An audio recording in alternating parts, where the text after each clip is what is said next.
गया खरी हो हमर यार मनावा तो एक बेर बात कर लगे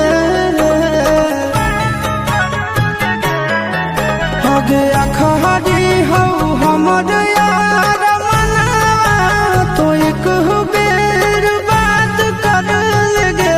हो गे सुना यारवा हो भरती पटनवा में आके मुलाकात कर लेगे आगे सुना यारवा हो भरती पटनवा में आके मुलाकात कर लेगे आगे चली जाइबौ छोड़ी के दुनिया विदाई अपने हाथ कर लेगे आगे सुना यारवा हो भरती पटनवा में आके मुलाकात कर लेगे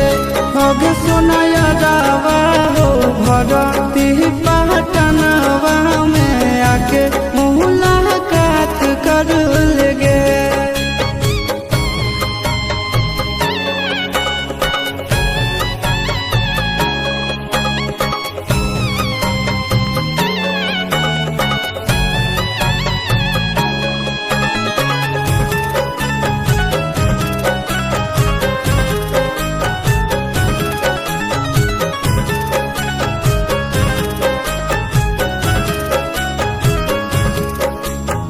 मरे घर पनिया पिलाई दी है जान गे कफन ओढ़ाई दी है टूटत ही जब प्राण गे मरे घर पनिया पिलाई दी है जान गे कफन ओढ़ाई दी है टूटत ही जब प्राण गे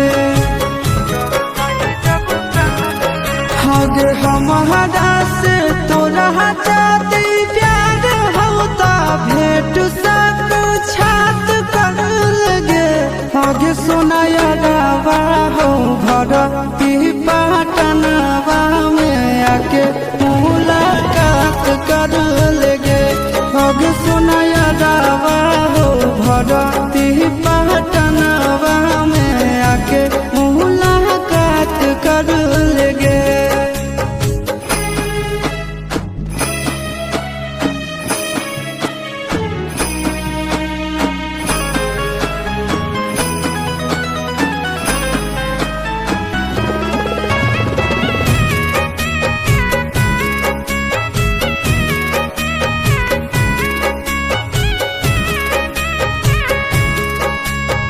डॉक्टर जवाब दिल के बुलावा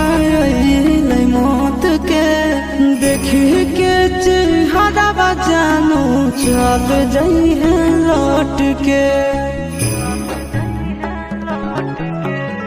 डॉक्टर जवाब दिल के बुलावा मौत के देखी के चेहरा जानू चल जाई है लौट के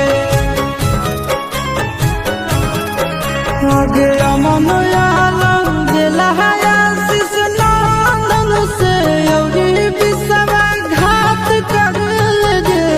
आगे सुना यारवा हो भरती पटनवा में आके मुलाकात कर लेगे आगे सुना यारवा हो भरती